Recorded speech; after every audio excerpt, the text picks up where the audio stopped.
So hello and welcome back मेरे देश के भविष्यों। 12th standard electric charges and field right. आज के इस वीडियो में हम डिस्कस करने जा रहे हैं इलेक्ट्रिक डाइपोल के बारे में और उसके सिग्निफिकेंस को हम समझेंगे राइट। तो ये वीडियो बेसिकली पूरी तरह से डाइपोल्स पर बेस्ड है। ठीक है, यहां डाइपोल होता क्या है, ठीक है, एक्चुअली में फिजिकली आप डाइपोल को कैसे देख सकते हो, कहां पर आप फील कर सकते हो कि यहां पर डाइपोल होते हैं और वो किस तरह से बिहेव करते हैं और क्यों हमको डाइपोल के बारे में पढ़ाई करना जरूरी है। ये सारी चीजें आज के वीडियो में डिस्कस होने वाली हैं, बराबर है। तो बातें अब बंद करके आते हैं मुद्दे पर।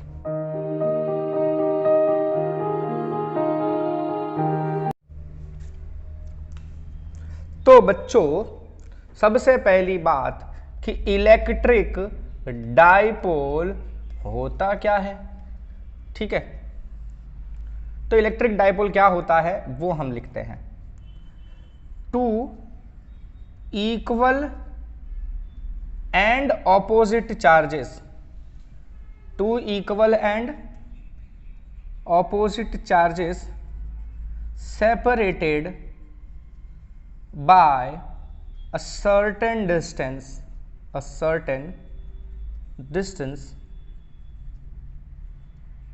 is called a dipole। एक अरेंजमेंट है, ये एक अरेंजमेंट है जिसमें दो चार्जेस इक्वल मैग्नीट्यूड के, मतलब एक Q है तो दूसरा भी Q है, सेम मैग्नीट्यूड के दो चार्जेस हैं। Two equal and opposite charges, मतलब एक पॉजिटिव होगा एक नेगेटिव होगा, ठीक है।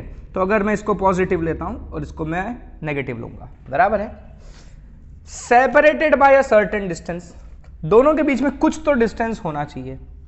अब ये जो मैं तुमको डिस्टेंस दिखा रहा हूं इतना बड़ा, ठीक है, इतना बड़ा डिस्टेंस नहीं होता है, बहुत कम डिस्टेंस होता है, ठीक है। माइक्रो नैनोमीटर्स, एंगस्ट्रॉम्स यानी 10⁻⁹, 10⁻⁻10 इस रेंज का डिस्टेंस होता है, पर फिर भी डिस्टेंस तो है। बातों बातों में मेरी लाइन टेढ़ी बन जा रही है बार बार।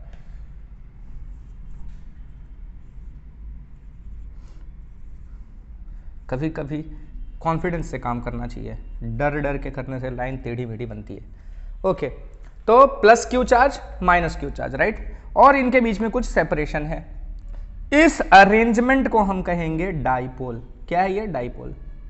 अच्छा, इसके बीच में जो डिस्टेंस है ना, ये दोनों चार्जेस के बीच का, इसको नॉर्मली हम 2a से रिप्रेजेंट करते हैं। कैसे रिप्रेजेंट करते हैं? 2a से।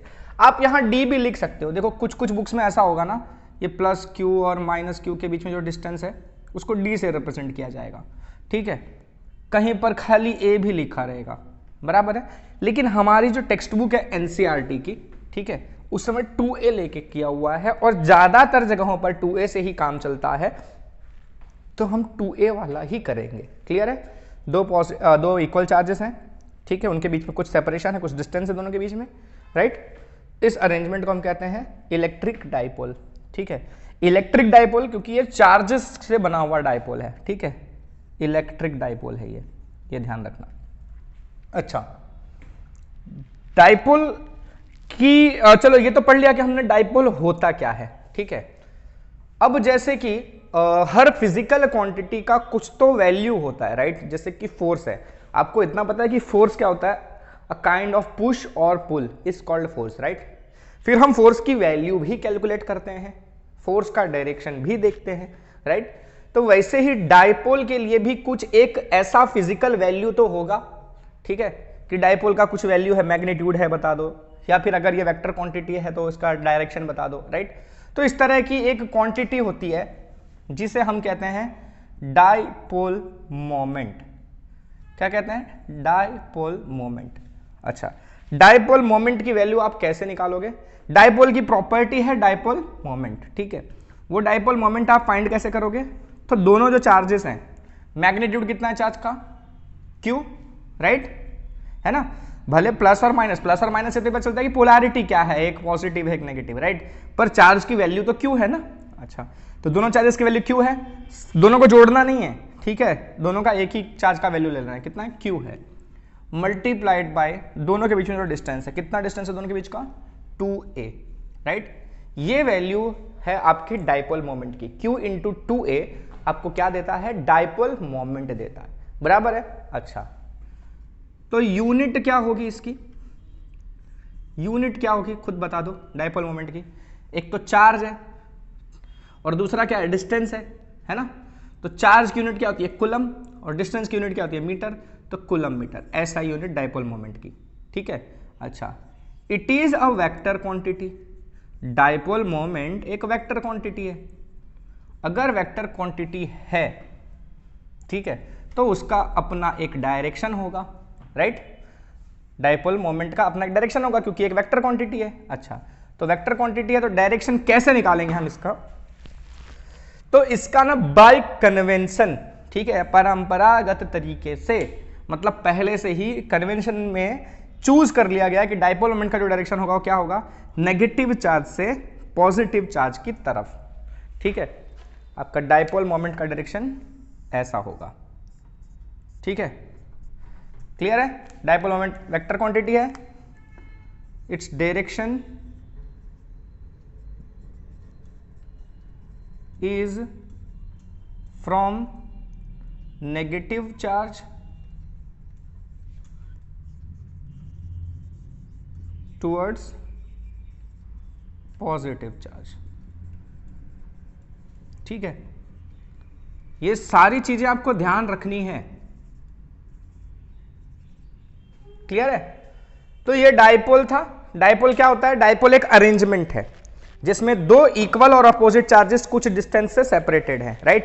अब उस डाइपोल से एसोसिएटेड एक मैग्नीट्यूड है, एक वैल्यू है जिसे हम कहते हैं डाइपोल मोमेंट, जो कि इस डाइपोल की प्रॉपर्टी है, राइट।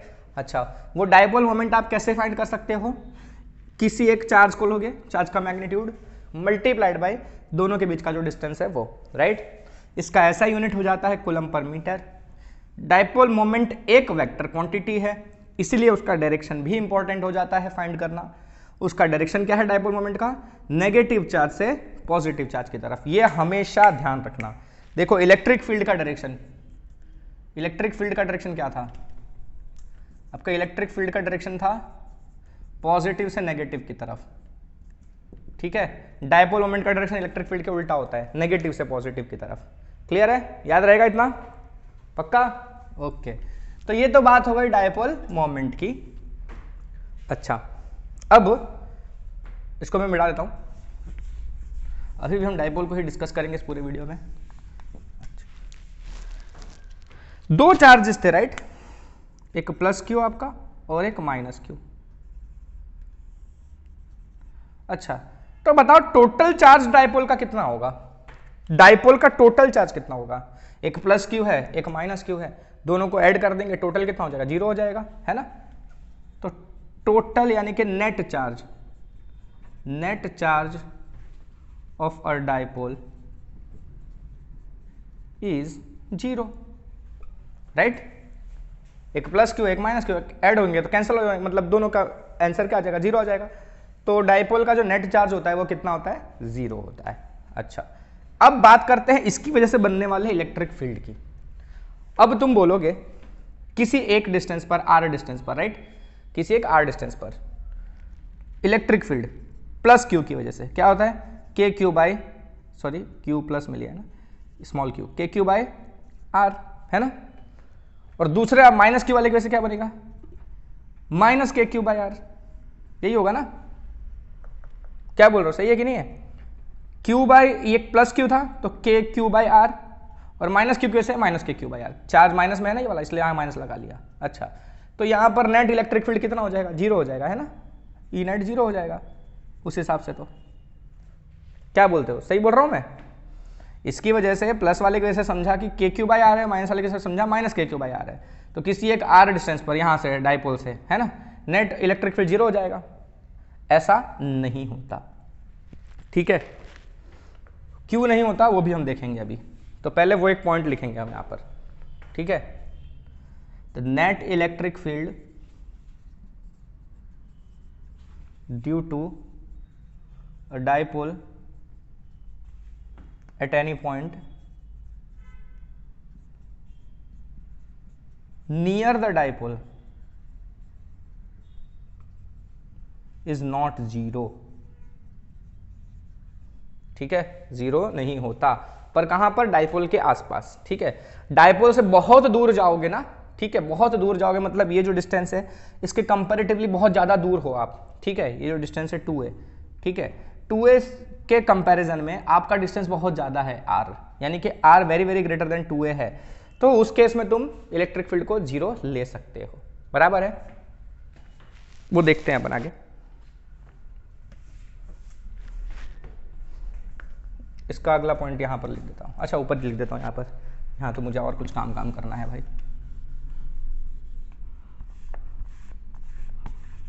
पूरा मिटा दो। दूसरा पॉइंट लिख सकते हैं, at a point very far away from the dipole the net electric field can be मतलब इस नियरली जीरो, ऑलमोस्ट जीरो हो जाता है जब आप डाइपोल से बहुत दूर कोई पॉइंट कंसिडर करते हो, तो उस पॉइंट पर डाइपोल की वजह से बनने वाला जो इलेक्ट्रिक फील्ड है वो ऑलमोस्ट जीरो होता है। ठीक है, अच्छा वो भी देख लेते हैं वो अपन, वो सब चीजें कैसे होंगी। देखो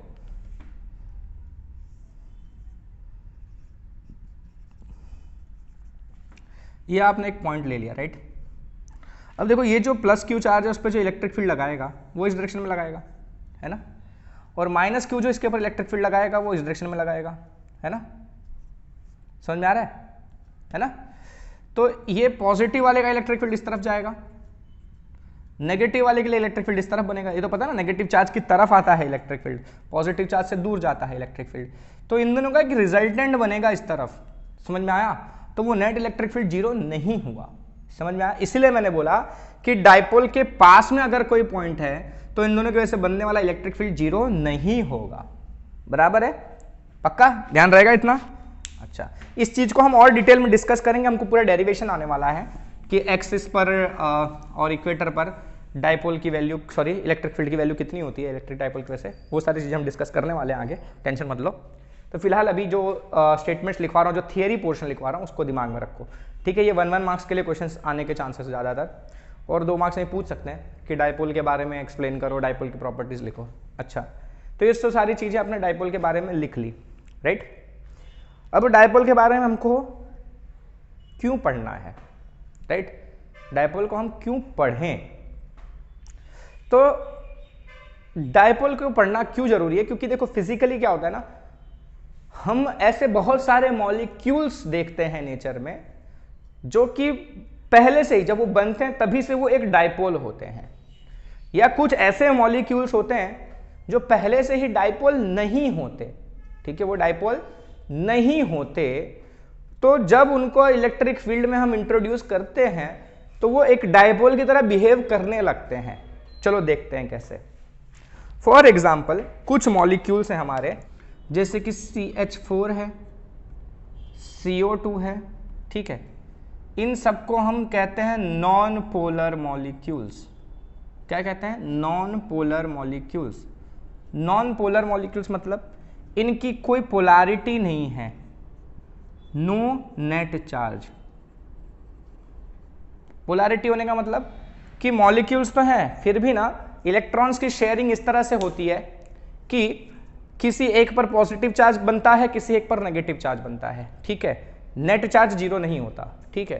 पर इस वाले केस में इसको हम नॉन पोलर मॉलिक्यूल कह रहे हैं, इसमें नेट चार्ज जो होता है ना वो जीरो होता है, ठीक है। क्यों पता है? Centre of positive and negative charges coincide. समझे? मतलब पॉजिटिव चार्ज और नेगेटिव चार्ज, ठीक है, ऑलमोस्ट इनके सेंटर्स कोइंसाइड करते हैं, ठीक है, मतलब एक ही जगह पर लाई करते हैं दोनों के सेंटर्स, ठीक है। तो यहाँ ही पॉजिटिव चार्ज है और यहीं आपका नेगेटिव भी चार्ज है, ठीक है, दोनों एक ही जगह पर लाई कर रहा है। तो क्या दोनों के बीच में जो डिस्टेंस बनता था प्लस क्यू और माइनस क्यू का, वो डिस्टेंस यहाँ बन रहा है? नहीं बन रहा है, ठीक है। तो इस केस में क्या हो रहा है कि देयरफॉर 2a जो है वो आपका 0 हो जाएगा, सेंटर्स के बीच का जो डिस्टेंस है वो क्या हो जाएगा? 0 हो जाएगा, ठीक है। This implies net dipole moment, खाली डाइपोल मोमेंट लिखो, डाइपोल मोमेंट क्या होगा इनका? 0 होगा, ठीक है। तो इनमें क्या होता है कि पॉजिटिव और नेगेटिव चार्जेस के जो सेंटर होते हैं वो एक ही जगह पर लाई करते हैं, जैसा ये दिखाया, पॉजिटिव चार्ज भी यहीं पर है, नेगेटिव चार्ज भी यहीं पर है, तो दोनों का सेंटर एक ही जगह पर है। तो दोनों का जो सेंटर एक ही जगह पर है तो दोनों के बीच में जो डिस्टेंस है उसको हम 0 बोलेंगे, है ना, यानी आपका 2a 0 हो जाएगा। और आपको पता है डाइपोल मोमेंट का फॉर्मूला क्या होता है? P = Q × 2a, है ना, और आपका 2a अगर 0 है तो डाइपोल मोमेंट भी 0 होगा, बराबर है। तो इसीलिए जो नॉन पोलर मॉलिक्यूल्स हैं, ठीक है, उनका डाइपोल मोमेंट होता है 0, ठीक है। अच्छा, और डिस्कस करेंगे, रुको थोड़ा, साथ साथ बात कर लेते हैं अपन पोलर मॉलिक्यूल्स की, ठीक है। ये अपन ने नॉन पोलर की बात की, फिर कुछ पोलर मॉलिक्यूल्स हैं, ठीक है। पोलर मॉलिक्यूल्स में जैसे कि H2O, HCl, ठीक है, इनका क्या होता है कि centre of positive and negative charges do not coincide and are separated. यहां पर पॉजिटिव और नेगेटिव, ठीक है, चार्जेस का जो सेंटर है वो एक दूसरे से दूर होता है, एक ही जगह पर नहीं होता। मतलब इनके बीच में जो 2a है वो 0 नहीं है, उसकी कुछ वैल्यू है, डिस्टेंस की कुछ वैल्यू है। देयरफॉर डाइपोल मोमेंट इनका नॉट इक्वल टू 0 होता है, मतलब इनका डाइपोल मोमेंट 0 नहीं है, इनके डाइपोल मोमेंट की वैल्यू कुछ होगी, ठीक है, इसका डाइपोल मोमेंट होगा हमारा, कुछ वैल्यू देगा हमको। इस तरह के मॉलिक्यूल्स को हम क्या कहते हैं? पोलर मॉलिक्यूल्स कहते हैं, जिनका डाइपोल मोमेंट 0 नहीं होता। जिनका डाइपोल मोमेंट 0 होता है उनको हम क्या कहते हैं? नॉन पोलर मॉलिक्यूल्स कहते हैं। नॉन पोलर मतलब नॉट चार्ज्ड, इन पे कोई नेट चार्ज नहीं होता। पोलर मतलब चार्ज्ड, इनके ऊपर कुछ नेट चार्ज होता है, ठीक है, इस हिसाब से ध्यान रखना है आपको। तो ये जो अलग अलग तरह के मॉलिक्यूल्स हैं, ठीक है, इसमें डाइपोल नहीं था, राइट, इसमें डाइपोल मोमेंट नहीं था, इसमें डाइपोल मोमेंट था, यानी कि यहाँ पर एक डाइपोल नहीं बन रहा था, यहाँ पर एक डाइपोल बन रहा है, बराबर है। अच्छा, ये जो मॉलिक्यूल्स है जहाँ पर डाइपोल मोमेंट 0 है, ठीक है, ये तो नॉर्मली ऐसे रहते हैं, राइट, और ये लोग नॉर्मली ऐसे रहते हैं। लेकिन इन मॉलिक्यूल्स को, नॉन पोलर को, आप अगर इलेक्ट्रिक फील्ड में ले जाओ, ठीक है, जब आप इनको इलेक्ट्रिक फील्ड में ले जाओ तो ये लोग पता है बिहेव करने लगते हैं पोलर की तरह, ठीक है, कुछ, ठीक है, when some non-polar molecules are introduced to electric field, they tend to become polar, ठीक है, ये नॉन पोलर हैं, ठीक है। अब इनको अगर इलेक्ट्रिक फील्ड में रख देते हो, ठीक है, तो ये लोग पोलर बन जाते हैं, समझ में आया? अच्छा, और ये जो पोलर वाले हैं इनका क्या होता है? when some polar molecules introduced to electric field, they tend to align in one direction। अच्छा, क्या मतलब है इसका? इसमें क्या है, देखो, ये नॉन पोलर था, राइट, पॉजिटिव और नेगेटिव चार्जेस कोइंसाइड कर रहे थे। जब इसको इलेक्ट्रिक फील्ड में डाल दिया गया, ठीक है, तो पॉजिटिव और नेगेटिव चार्जेस सेपरेट हो गए, इनके बीच में कुछ डिस्टेंस हो गया, ठीक है। ये नॉन पोलर था, ये बन गया पोलर, ठीक है। इन इलेक्ट्रिक फील्ड में आते ही ये पोलर बन जाता है, ठीक है। ये जो है पोलर था पहले से ही, ठीक है, प्लस माइनस, ठीक है, इनके बीच में कुछ डिस्टेंस भी था। ये पहले से ही पोलर था, इसको जब तुम इलेक्ट्रिक फील्ड में लाओगे तो क्या होगा पता है? अब जरूरी नहीं कि ये इसी तरह से होगा, हो सकता है कि ये इस तरह से हो, ठीक है। टेढ़ा मेढ़ा भी ओरिएंटेड होता है। खाली पोलर होने का मतलब क्या है कि पॉजिटिव नेगेटिव चार्ज के बीच में कुछ गैप होना चाहिए, तो ये पोलर कहलाएगा, राइट। तो जरूरत थोड़ी कि ऐसा ही होगा, वो ऐसा टेढ़ा मेढ़ा कैसा भी तो हो सकता है, ठीक है। जब इनको इलेक्ट्रिक फील्ड में लाओगे ना, तो जितने भी टेढ़े मेढ़े अरेंज हैं वो सारे के सारे एक ही डायरेक्शन में अरेंज हो जाएंगे, ठीक है, सब एक ही डायरेक्शन में अरेंज हो जाएंगे। कैसे, ये सब चीजें हम आगे डिस्कस करने वाले हैं। बेसिकली इलेक्ट्रिक फील्ड की वजह से इसमें क्या लगता है? फोर्स लगता है। पॉजिटिव और नेगेटिव चार्जेस है ना, ये जब इलेक्ट्रिक फील्ड में आएंगे तो इनको फोर्स लगेगा, तो फोर्स कैसे इस तरह का अलाइनमेंट हो जाता है, फिलहाल इतना समझ लो, ठीक है। और डिटेल में हम आगे डिस्कस करेंगे नेक्स्ट चैप्टर में, अभी नहीं, पर फिलहाल के लिए इतना समझ लो कि इलेक्ट्रिक फील्ड में आने की वजह से इन दोनों चार्जेस पर अलग अलग तरीके से फोर्स लगता है, तो ये अलाइन हो जाते हैं, राइट। और भी हम आगे भी इस चैप्टर में भी आगे डिस्कस करने वाले हैं, टेंशन मत लो। ये वाली चीजें हम आगे नेक्स्ट चैप्टर में डिस्कस करने वाले हैं और इसको यहीं पर डिस्कस करने वाले हैं। अच्छा, अब ये देखो, ये क्या था? ऐसे सेंटर में अलाइन थे, इन पर जब इलेक्ट्रिक फील्ड लगती है तो पॉजिटिव नेगेटिव चार्जेस पर इलेक्ट्रिक फील्ड लग रही है, तो दोनों अलग अलग डायरेक्शन में भागते हैं, इसलिए इस तरह से सेपरेट हो जाते हैं। इसमें क्या होता है कि इन पर ये अलग अलग पहले से ही है, इनको कहीं भागने की जरूरत नहीं है, ये क्या करेंगे, एक पर्टिकुलर डायरेक्शन में अलाइन हो जाएंगे इलेक्ट्रिक फील्ड के अंदर। अच्छा, कैसे अलाइन हो जाएंगे? देखो, ये इलेक्ट्रिक फील्ड का डायरेक्शन इधर है ना, तो मतलब इधर पॉजिटिव है इधर नेगेटिव है, तो ये नेगेटिव वाला इधर आ जाएगा, पॉजिटिव वाला इधर आ जाएगा। ये डायपोल इस तरह से अलाइन हो जाएगा। कोई दूसरा होगा, ऐसा था सपोज, ठीक है, उसका इधर नेगेटिव था इधर पॉजिटिव था, तो वो भी ऐसे ही अलाइन हो जाएगा, नेगेटिव इधर पॉजिटिव इधर, सब एक ही डायरेक्शन में अलाइन हो जाएंगे। समझ में आया? तो डायपोल के बारे में हम क्यों पढ़ रहे थे, उसका इन चीजों से क्या रिलेशन है, तो मैं वही आपको बता रहा था कि जो पहले से डायपोल नहीं था, ठीक है, आप इसको इलेक्ट्रिक फील्ड में ले गए तो वो इस तरह का कुछ इसका बिहेवियर हो गया, यानी अब ये डायपोल हो गया। तो अगर आप डायपोल के बारे में नहीं जानते, आप डायपोल की प्रॉपर्टीज को नहीं जानते, डायपोल्स की वजह से इलेक्ट्रिक फील्ड कैसा बनता है वो नहीं जानते, ठीक है, तो आप इन मॉलिक्यूल्स की डिटेल्ड स्टडी नहीं कर सकते, ठीक है। तो ये मॉलिक्यूल्स जब इलेक्ट्रिक फील्ड में जाते हैं तो डायपोल बन जाते हैं। अब अगर ये डायपोल बन गए हैं तो इन डायपोल की वजह से भी कुछ चीजें होने वाली हैं, ठीक है। समझ में आ रहा है क्या कह रहा हूं? ये डायपोल भी कुछ कुछ चीजें करता है। तो आप समझ गए कि इलेक्ट्रिक फील्ड में ये आया तो अब ये डायपोल बन गया, तो अब इसकी प्रॉपर्टीज में थोड़ा बहुत चेंज आ जाएगा। यहां इसकी प्रॉपर्टीज अलग थी, इलेक्ट्रिक फील्ड में आने के बाद इसकी प्रॉपर्टीज में कुछ चेंज आ जाएगा। तो इन मटेरियल्स को, इन मॉलिक्यूल्स को स्टडी करने में हमको हेल्प मिलती है अगर हमको डायपोल का कॉन्सेप्ट पता हो। सेम चीज इनके लिए भी है, इस तरह के मटेरियल हैं, अगर आप इनको इलेक्ट्रिक फील्ड में ले जाओगे तो इनके ऊपर क्या असर आता है, वो सारी चीजें जानने के लिए हमको डायपोल के बारे में इंफॉर्मेशन होनी चाहिए। समझ में आया? तो मटेरियल साइंस में डायपोल की स्टडी का इंपॉर्टेंस हो जाता है, बराबर है, स्पेशली इलेक्ट्रिसिटी रिलेटेड चीजों में। क्लियर है?